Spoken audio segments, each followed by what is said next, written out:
Good evening, ladies and gentlemen. Welcome back to the Dota 2 Asia Championships. We're here with the Chinese Qualifier, and we've got some more best of twos coming your way this evening. I'm Zyori, joined remotely by Blaze, and, well, first up, we've got CDEC Gaming versus Big Good. What's up, Blaze? How you doing? Doing really well, man. I've been enjoying the DAC a little bit from afar. Got an opportunity to cast with Gods a couple nights back and enjoyed a lot of the games there. So it's going to be an absolute pleasure to join you for these two. And yeah. I mean, these teams have been showing some incredible form. Obviously, CDEC is going country to country, participating in the American one, the D2L, and of course, he's there in Starlighter, right? Yep. So all over the place here, but doing the best they can, I'm sure. Yeah. And Big God, I mean, they are the big names on the block, even though as a team they haven't proven themselves individually. These guys are the best of the best. Oh, yeah. All names that anyone who's had their pulse on Dota 2 for the last few years will certainly recognize, and even time predating that. Actually, bets right now in favor of CDEC. Fans feeling good. They've been looking strong recently, and we'll get to see them coming up in Starlighter. We're shipping out tomorrow morning, Blaze. This is the last cast for the Starlighter group before we leave tomorrow, and this will be a nice little sample of maybe what we can expect from CDEC coming up at the LAN, as they will play the remainder of their group stage matches tonight. So we'll actually get to see where they place. I think they're going to be the first team to finish their matches, which is kind of fun. But boy, this draft is going by quick. So I think Big God lost some of their reserve time for running a little bit late. They first picked the Dusa, CDEC with the Venge, Faceless Void, and Big God right there with the second pick, Doom. Yeah, and this is right along the lines of what you can expect from the two teams, what they've been drafting throughout the DAC so far. Obviously, burning Medusa, whether he puts it in the mid lane or the safe lane, it's going to make some waves. It's going to do some damage. And, I mean, the Void is a decent answer if you can get the Chrono before the ultimate comes out, before she gets to Stone Gaze. That's going to be nice. But at the end of the day, this is still a hero that you have to commit a lot of resources to bring down. Some form of mana burn is preferable, at least a Necronomicon. And the other way to beat her out is to out-tempo her, to actually push down into the base before she really gets up towards that second or third big item. 2 items if it involves a Scotty, 3 items otherwise, but she gets big fast, and when she does, she's able to make her mark on the map. But CDEC, I mean, you said it, they have some favoritism here. They've only had one roster change in the longest of time. They've been a very stable roster. And SYDM Mikasa, former teammate of former coach of RTK, who occasionally stood in for him, they've got some history, but he's been fitting in very well with CDEC's lineup. Dire team pick. Yes, sir. So, Rubik and Lion, 2 supports banned out by CDEC, quite popular in our current meta right now. Especially that Lion, man, he's been he's been on the rise recently, I should say. Invoker and Broodmother here banned out by Big God. But wow, Dusa and Doom. Talk about securing the late game with your first couple of picks here. Yeah, I can't imagine that if you look at win rate of this composition past the 50-minute mark, I can't imagine it being below 80%. Yeah. You don't see these heroes too often on the same team, but when they are, you know that you can take it as long as you want to, as long as you get a few good stunning supports on your side. We are going to see the Ancient Apparition come through, so Shadow Thresholds, when you drop either hero low, it's going to be good against the Scorched Earth and any mechanism usage, but Medusa mostly relies on mana for survivability, and AA doesn't really stifle that. It's not like Medusa's picking up a lifesteal item, generally speaking, but if you look at the early stage of the draft, they banned out the Juggernaut and the Lycan. It's pretty standard bans for Big God. I mean, Mikasa's Juggernaut is insane, but it's not really targeted at that. It's targeted at carries that come online very quickly. She wants to avoid that so that she can kind of stretch the game out here. And Troll Warlord's going to try to counteract that. Faceless Void attacking insanely fast with the help of the Troll Warlord, and should be able to dish out a lot of damage in that Chronosphere. If he gets a Mask of Madness and a Battle Trance on him in the duration of that Chronosphere, he is just going to be able to 100-0 anybody he chooses. It could be a game where Void wants to consider that Manta Diffusal build and just go for that mana burn, try and deal with the Dusa. And as you're pointing out with the Troll Warlord ulti, there's some pretty nice synergy there that can actually deal with the Dusa quite well. Now Big God, they get their 2 supports, Skywrath, Earthshaker, a combo we've seen a lot of natural synergy on the laning stage with that long-range poke, and of course also Earthshaker, very, very good against the Faceless Void. Man, I'm hyped for this. Lanham Earthshaker is so dang amazing. It's going to be a treat to just see how he can stretch this game out, how he can create space and opportunities for Medusa and Doom to build up, assuming that it's going to be Zhao 8 on the Doom, but it could, of course, be RTK. They kind of switch their roles around a little bit. The cores, that is, they carry, mid, and off lane. They've rotated a lot, even in this tournament. Yeah. So, generally speaking, it's just going to be really exciting to see the supports that we know. Ice and Lanham, they're going to be doing work to play the delay of game, turtle it out, and with these heroes, I think they can accomplish some great things. Yep, can't argue with that for sure. Now, for CDEC, are you thinking this will be an off-lane Void or the Void on the 1? Ban. That's a tough call. Really, I mean, they could run the Troll in the mid if they feel comfortable with that matchup. Troll versus Medusa, for example, if they do put another core on the safe lane instead of Burning, that would make it so that Medusa doesn't get much early farm because the Whirling Axes are really good at just kind of locking down your CS. So I would like to see Troll in the mid and Void in the safe lane. But with the Slark pickup, it very well could be the off-lane Void you were mentioning along with a Slark to go to the safe lane. And Slark is an interesting hero because he's one of those anti-carries that as big as you can get, if he's got an Abyssal Blade, if he just attacks fast enough to Essence Shift and steal away all your stats, all of which are valuable to the Medusa by far, then I think that there's going to be a lot of value in this pickup. Yeah, and also just some nice laning synergy with the Ancient Apparition and Vengeful Spirit. Those three, if they're in the safe lane, that is some pretty serious kill potential if it ends up being this off-lane Doom from Big God. He'll be relegated to the jungle nice and early on, but here you go. Nice, fun pick to deal with the Slark. It'll be the Axe. Yeah, and that's going to be a fun one for RTK to run around with here. He's going to get his blink up nice and early, and he's going to be looking to control. Any hero that he taunts is going to be most likely a kill. I mean, the Void can't obviously escape when he's put inside a taunt and then probably either chain stunned or silenced. And then, of course, the Slark is one of those heroes that is just infinitely controlled by the Axe taunt. He wants to go Shadow Dance. He wants to be elusive with his Dark Pact, but no, sir. When Axe calls, you answer. And in this case, it's not going to be that great to be attacking fast. Even if they get the Battle Trans up, that's just going to give more spins to the counter Helix, and that's going to be problematic for CDEC overall. I can't think of a better pick. So 10 seconds. CDEC, I don't know. Looking at this draft, I have to say I think the Big God draft might have a little bit of an easier time here. CDEC, they can put a lot of aggression on, and they can flash push with the Troll. Dire side, maybe Roche will be an option for him, but not a lot of pushing power besides the Battle Trance, and that's where I worry about trying to break that high ground before Dusa really comes online. It's hard to say who's got it just from the draft alone, but in this case, it's really either the Slark gets immense and they limit the Axe's blink timing, or the Axe and the Earthshaker are going to be able to create enough space that no matter how big that the Slark gets, the Medusa will be even bigger. But I can't wait to see it. I think this one will go probably closer to the 45 to 55 minute mark, somewhere in there, and it's going to be a slugfest for sure. All right, well, we can look forward to that. Radiant side, we've got the Big Gods, and they're actually not the favorites here. Looking at the names, you may think so, but the fans have spoken about 35% in their favor, I think. And we'll see if they can prove some folks wrong in tonight's best of two. Off lane, Faceless Void for the Dire coming down. Scouts out Burning. Burning will be on the Dusa. It looks like stationed at the bottom lane. Ice will be on the Skywrath. That puts Lanham on the Earthshaker. ROTK takes the Axe, and Zhao 8 will be on the Doombringer with a couple of pooled tangos. Looks like they will succeed in keeping their jungle safe, though Void does get down. The first observer from the Dire side, and right here, giving some vision to that bottom rune. And looking over at the side of CDEC Gaming, we're going to have SYD and Mikasa take up the mid lane here. He's going to be playing your Slark, so switching that matchup where I'm not sure exactly who's off-laning, but it is going to be that Void on the off-lane, played by XH or Xiao Hong.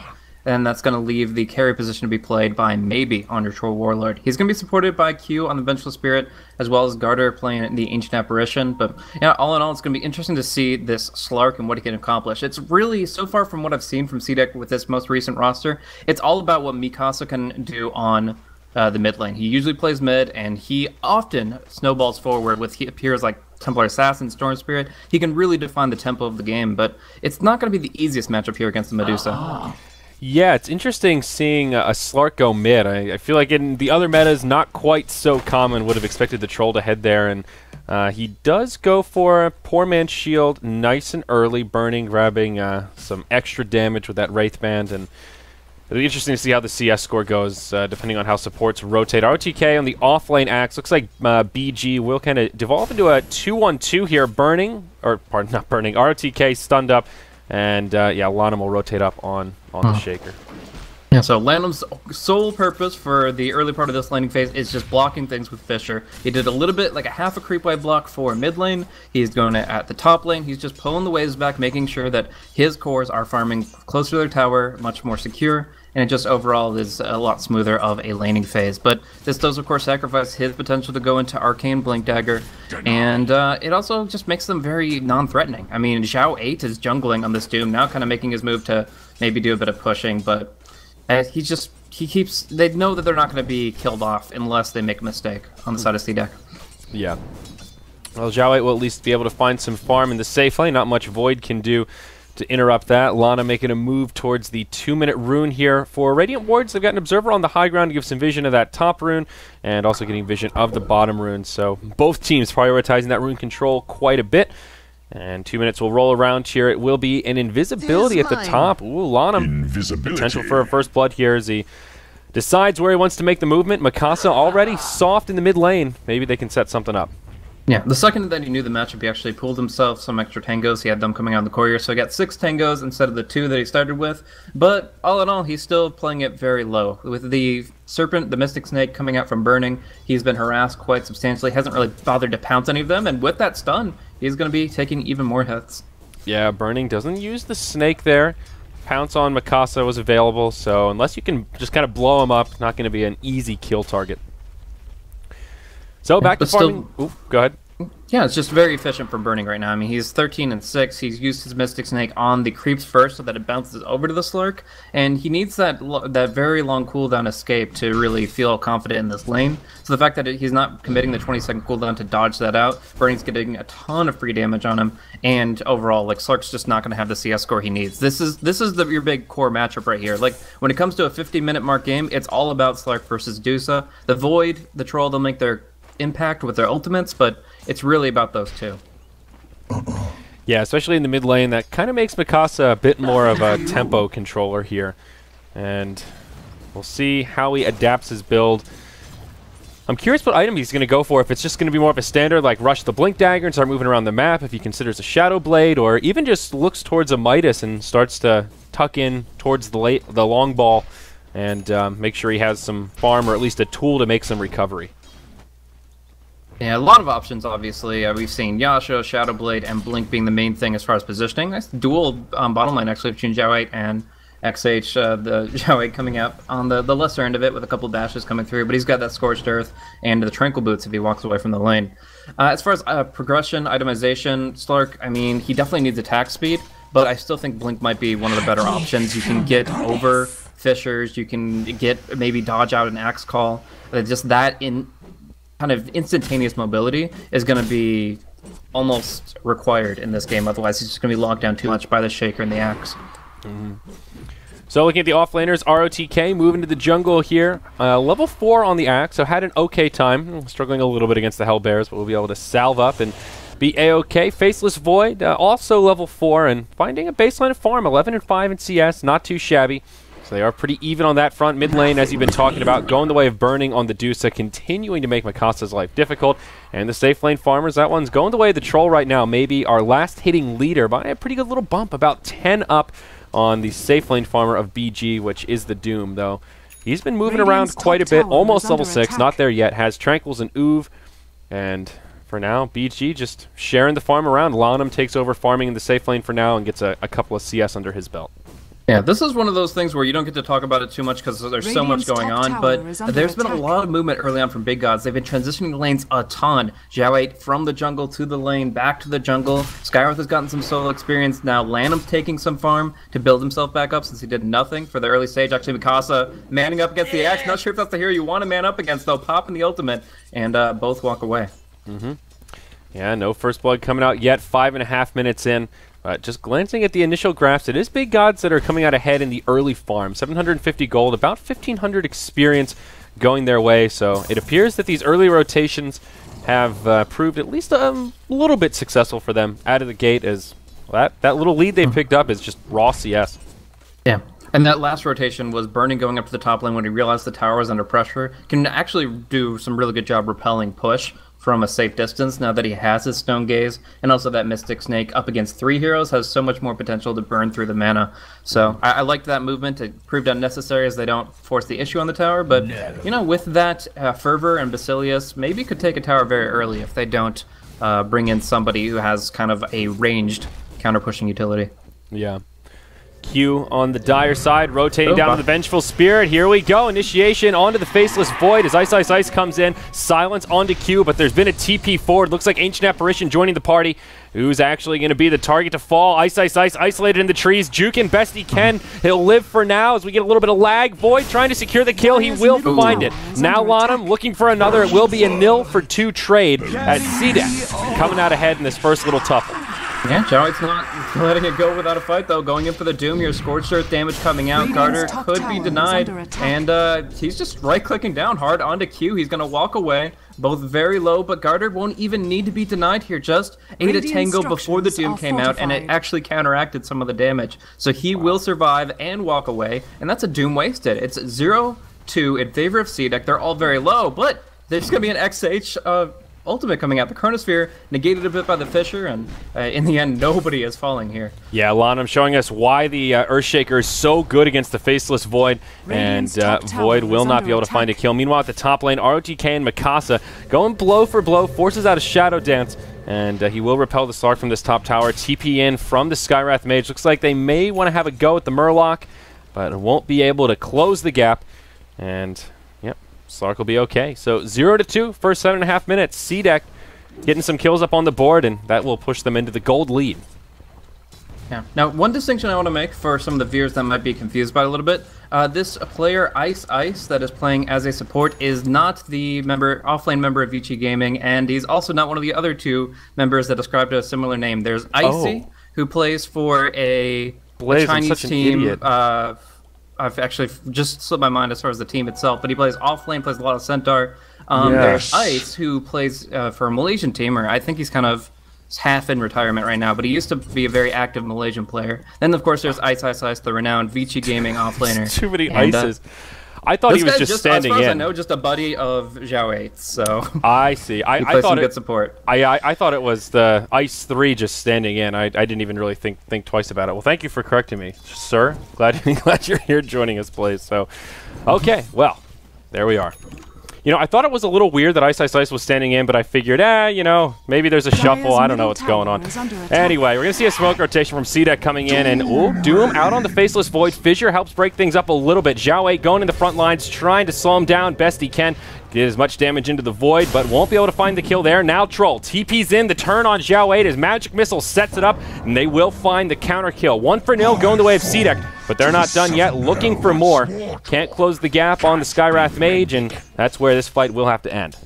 Very close call on the mid lane, too. The double damage rune comes out from Medusa. Mikasa does take a lot of hits here, but he'll just use the Shadow Dance regen as best he can. Look for an opportunity. The Tranquil Boots, could he get that? No, that would be insane if he did, but the taunt will come through instead. He's dropping into ulti range, but he ultied himself, and ROTK will not be able to get the dunk. So Mikasa just bottles up, sits in Shadow Dance once again, and back to full HP. He wants to actually make some moves, be aggressive, and they do have the Chronosphere forthcoming when they TP bottom, but for now it's a tower dive. Yeah, down bottom. Ice Ice in some trouble here. Maybe he'll finally find him, hit him with some axes, and yep, that'll be another one. Going the way of CDEC makes it 4-0, just shy of the 10-minute mark as they get very aggressive on this bottom lane and bring the fight to Big God, and that'll give them about 1,000 gold leads, still holding even on experience, and in the other lanes, Dusa still just farming away, burning level 9 phase boots up, and well, not quite online yet, but he's getting there, slow and steady. So, we'll see big items progress in general. I mean, obviously, Medusa wants her big first item. Usually Yasha comes out. Sometimes you go for the Linken's Rush if you feel really confident against single target, but really, that would be the Vengeful Spirit is like the only hero that you have that has skills that you're afraid of in that context. So, could go Linken's just for VS spells, but more often you see the Yasha to enhance that farm rate, and then you go for some defensive items like the Scotty. Well, maybe gets the tier 1 tower kill in the bottom lane on the Troll Warlord, so that is the first tower to go down, giving CDEC another little bump in their income here. Glancing at wards, they've got a lane ward down in the mid and at the bottom rune, but we have to take our first kill up sights up top. Yeah, they're going to smoke up Doom onto the Faceless Void, but can they actually close the gap to find the kill? Looks like the concussive shot will fly through, gets hit by the Oov, but now the reaction from CDEC. Zyori going to be forced to about face with the Scorched Earth on, and all it'll take is a couple of TP scrolls, and Void lives with about half HP. I mean, obviously they don't have to have kills with this lineup. Like, as long as Burning is farming fine, then it's not going to be the end of the world. And really, you don't expect big kills to come out until that Blink Dagger's up for RTK and that 50 gold. But it still would be really nice to get some points on the board to get them in the game and get a little bit of experience momentum as well as just the gold that the creeps are farming. Because right now, gold doesn't look that bad. Actually, Mikasa, wow, taking so much damage there. Pounces an auto, but I guess he's going to be working towards a Midas since he hasn't bought up the treads. Yeah, looks like it. And I think they're also gearing up for a Midas. So was it the Doom, I think? Yep. On the Radiant side, as it coming out on the Courier right now. So that will be one Midas apiece. ROTK on the Axe. He has his Blink Dagger already up. And that'll be 12 minutes in, and now he can start getting pretty aggressive for an off-lane Axe. I'd say that's pretty damn good here, Blaze. Really, really strong. We're going to see a rune pickup of invisibility on Burning Medusa. He's already hasted up, but yeah, he's just getting the full mana pool. Is scouted out, however, by Q, and if they were clicking on him or just looking, they did see the haste. So Mikasa going to take some free shots, but overall, although Burning hasn't died, he hasn't, like, you know, been fed by multiple heroes overall. The kills have been happening on the side lanes, and he's just been chipping away at the creep wave. But Midases galore. Burning will pick one up as well, so 2 Midases hyper securing the late game against CDEC. And then on the side of CDEC, we actually have an Ice Blast coming through.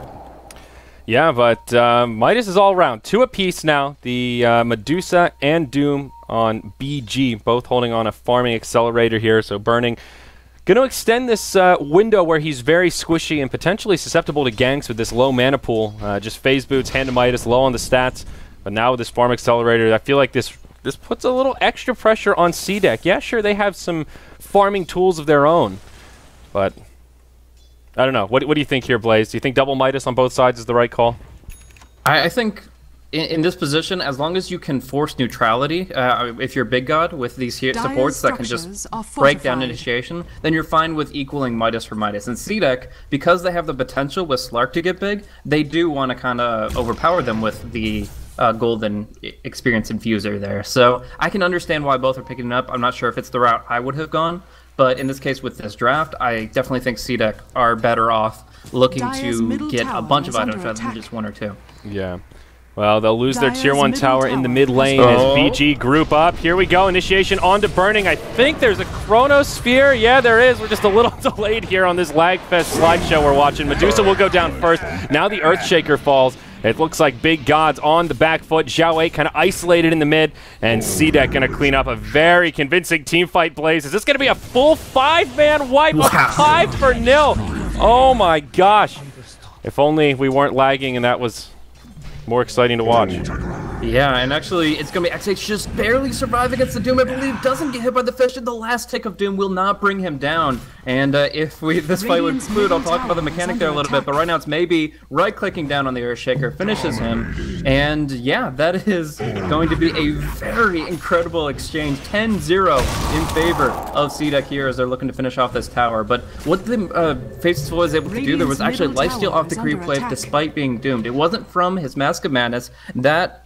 Well, actually, no, it's not muted anymore. I was going to talk about how Doom mutes Mask of Madness, but that's not until Aghanim's. The other thing that gives him lifesteal is Vladimir's Offering, which even with an Ag's Doom, you still get the aura, you still get the lifesteal that way. Same with the Wraith King Vampiric. So I thought it was just clutch because it was utilizing that aspect of Vladimir's, but that Doom nerf way back when, it's going to be double the lifesteal, and yeah, XH shrugs it off with 50 HP to spare. So 10-0, not even a deny going the way of Big God, and you can turtle all you want, you can try to take it to the late game, but there's a lot of farm going the way of CDEC. Initiation outside of the Roche Pit. Mikasa, this could very well be the first kill for Big God. Swap out from bench, keeps him alive. Shadow Dance now will secure his survival. A huge Ice Blast on the way in, and CDEC appear to be winning the fight again. Axe and Skywrath have both gone down. They'll lose their Venge in exchange. Roche still standing as Mikasa is reinitiated now. Plenty of HP to spare. Wants to go back in. The Troll going ham all over BG. Xiao will go down to the Axes. Now Burning left behind. and in more than a little bit of trouble. Pounce connects from Mikasa, secures yet another kill.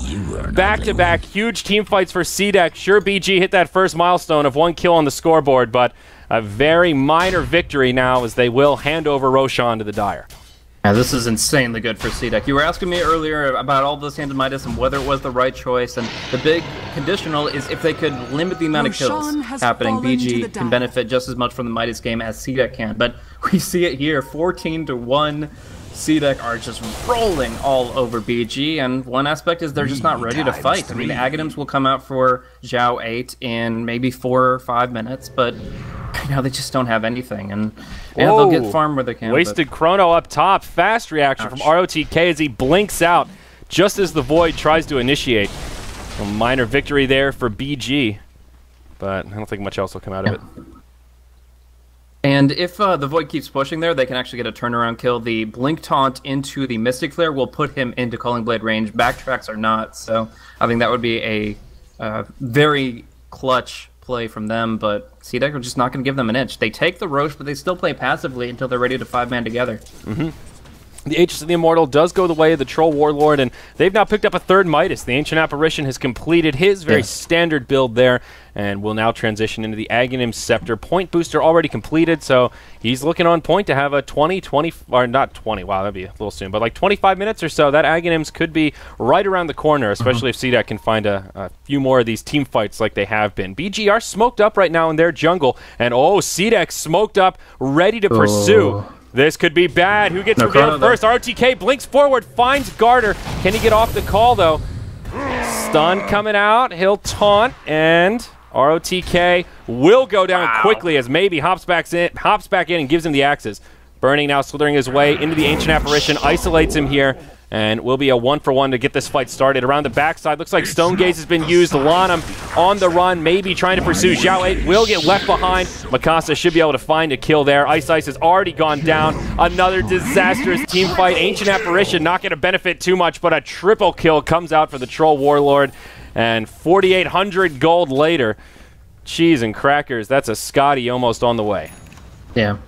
Obviously not worth it whatsoever for BG, and just the quick usage of the ultimate was enough for the AA to make his contribution known to that fight. Essentially getting the debuff on Axe gave them 10% of Axe's health, so essentially dealing 100 damage to him, and then it did actually connect on the 2 back supports, the Skywrath and the Earthshaker, so he made his contribution, and I love how they waited for the Stone Gaze to expire before they made their full jump. They can kind of pick their timings very carefully with his Blink combo on the Slark, on the Troll, and they both jumped in as soon as the Stone Gaze was over. At that point in time, it's a Venge Stun, and the Slark using a Shadow Dance to avoid getting doomed, and if you can't doom the Slark, there's really no great target. Maybe the Void if he has a Chrono, but that wasn't even involved there as it was on cooldown. Yeah, Mikasa getting very aggressive, blinks into the mid lane, finds Lana, might be able to just get a quick pick before his team can react. He will, but now the silence, it's a 1-for-1. ROTK punishes the aggression of the Slark, and a nice little pick-me-up for Big Gods there, and I mean, about 1,000 net worth trade in their favor. Yeah.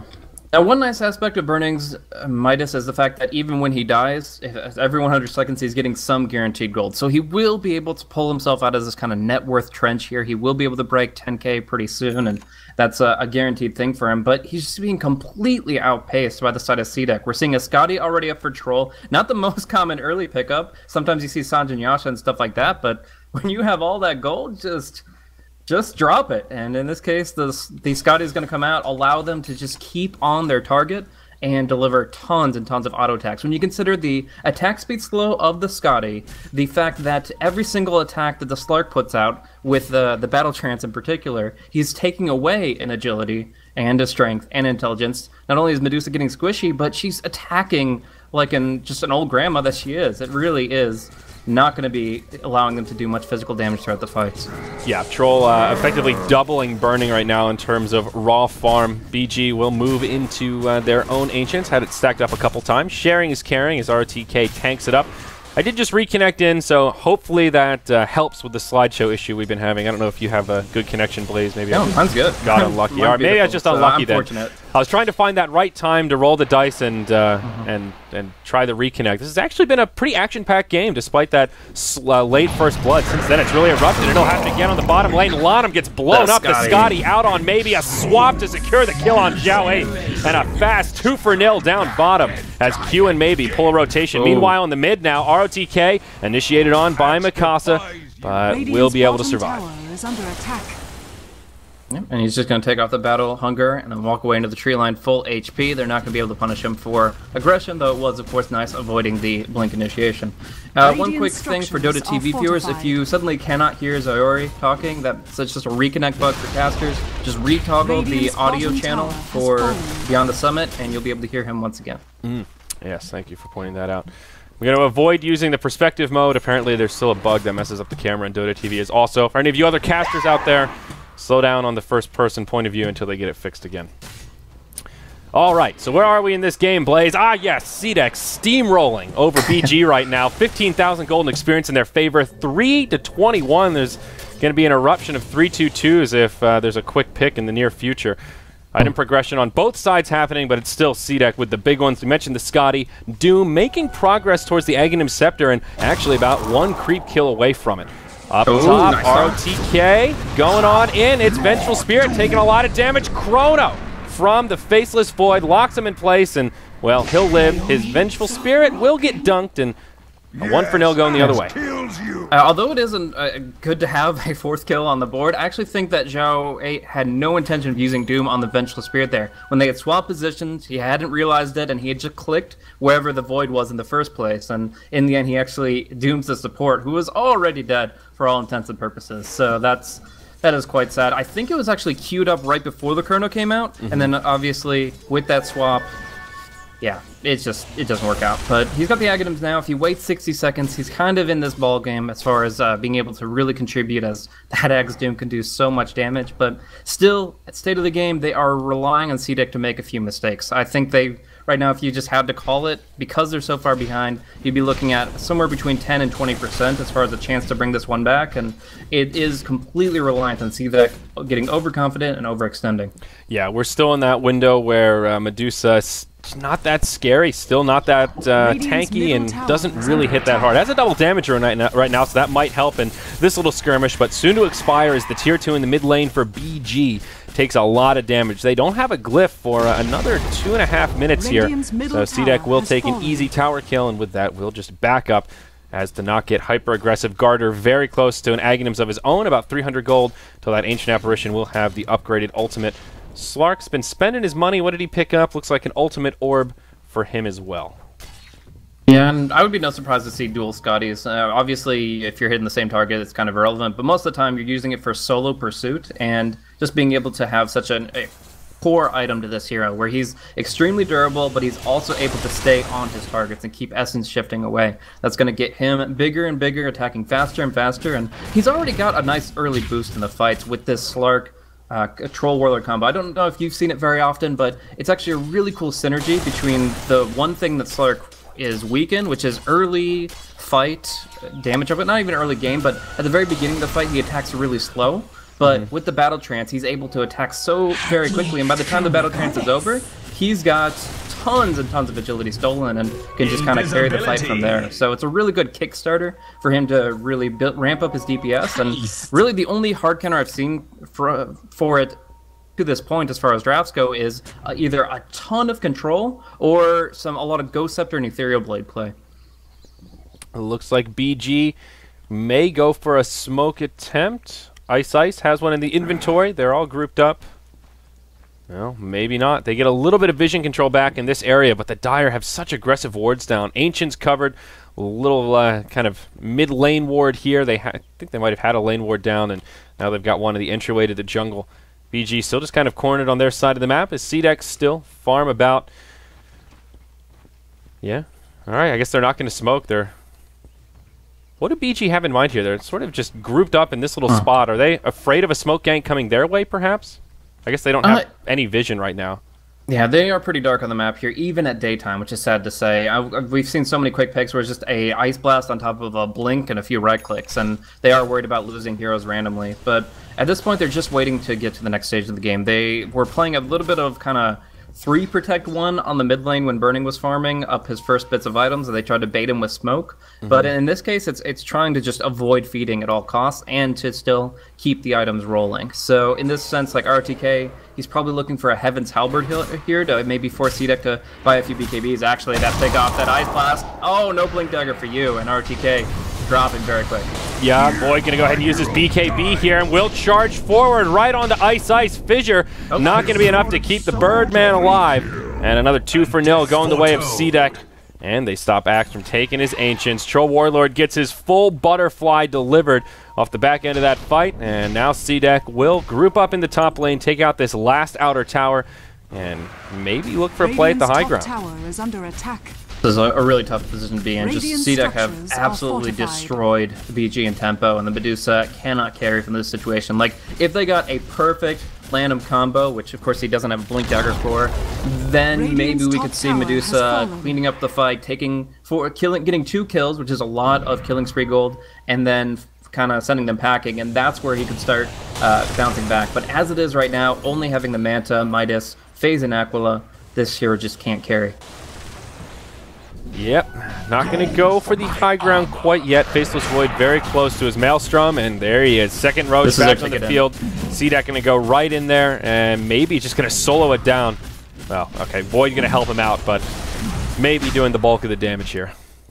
And this is if you get into the high ground. In this, as soon as they're full mana, there's nothing stopping them from going through. We do see Ice Blast just scaring Axe a little bit, keeping him on his toes. But end of the day, you've got 2 lives on your Troll, who has a very short cooldown on his ultimate, 30 seconds. Dyer's So he top his tower is second life under can be just attack. as effective as his first. And of course, as you mentioned, he is by far the most farmed.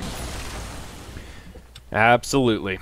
Doom now goes to a Blink Dagger, so a little more initiation power. Get that ideal Doom target locked down. Might now be able to catch the Slark or catch the Void if they've got some superior vision. BG will secure their Ancients. Obviously was warded up as the AA kind of revealed in that last little fight with the Ice Blast. And, well, now they get vision control there. I think Lanham put that one down. So CDEC, like you mentioned, have to go back to regen, and now I think this is their time. Yeah. I mean, controlling the map isn't bad either. If they control the Radiant jungle as well as the entire map as they have been, then they don't necessarily have to break high ground now, but it's probably the time where Medusa is going to be at her weakest, and it might just be better to try to close this one out. If they see an opportunity, I'm sure they'll take it, but in this sense, it looks like they are going to play it a little more cautious and just control the map. Look for every Ancient spawn, look for at least half the Radiant's jungle every minute, and then a pick off here and there, 1 pick, and they're definitely going in. But for now, it's a smoke to Doom with that Blink and that Agonist. Yeah. He will clear out that ward that was at the Ancients. And whoa, down bottom, Void gets a solo pick on the Earthshaker. Burns a Chronosphere for it, but still finds the pick off. And yeah, I was looking at that gem on Garter. Ancient Apparitions picked one up, and they will reclaim vision control. Only 1 ward outside of the base for BG, and it's this one at the bottom lane. Meanwhile, CDEC grouped up in the mid, ready to put some pressure on. Void gets doomed in the jungle, though. But they just go base. Will certainly Like, go no down. Doom, Is it a worthy can't defend trade? your base Meanwhile, here. in the base itself, Burning gets off the Stone Gaze. Will petrify Mikasa, but Ice Blast flies through. They can't get the kill on Dusa. ROTK with a taunt onto Q, but Doom already down. Vengeful Spirit may fall, and yeah, kind of baits out the Dusa a little bit. Now ROTK caught by the pounce and will not be able to survive. Ice and Lanham, the only 2 left alive. Whirling Axes from Maybe come flying through, and this mid lane of Barracks looking like it may expire into a pile of rubble. No glyph available for BG, and Lanham, the lone defender, doing everything he can. A dunk onto Mikasa, but he still gets off the ultimate, and the towers just didn't do enough damage to bring him down. Now the trio of buybacks. Axe, Dusa, and Skywrath Mage back in the game, but RTK instant dieback. Now Burning, trying to man up, but it's Maybe in the front line, still with an Aegis of the Immortal, wins the battle and gets a rampage as CDEC continue to tear ass through the BG base. Fountain diving, forcing the GG. Double rampage with the Aegis pops. He doesn't have Blink. He will take some hits, but the Butterfly should speed him out. No. He says, I don't even care. Let your Ancient fall. Let your Fountain strike me, because you have just been double rampage. This is CDEC Gaming showing why they were the favorites in this one, and they pulled off this draft immaculately. Almost flawless executions. This game started 0-10 with CDEC in a commanding lead, and really just tight Dota. Didn't make too many missteps. Maybe played an amazing Troll, 16-0-5. Racking up the free farm and just never really slowing it down. 850 GPM and 30 minutes of gameplay. All right, so we've got one more game of BG versus CDEC coming up, guys, then we'll have a break until we get into our second heat. I'm Zyori, that's Blaze. Thank you so much for joining us, and stick around because we've got more Dota 2 coming your way.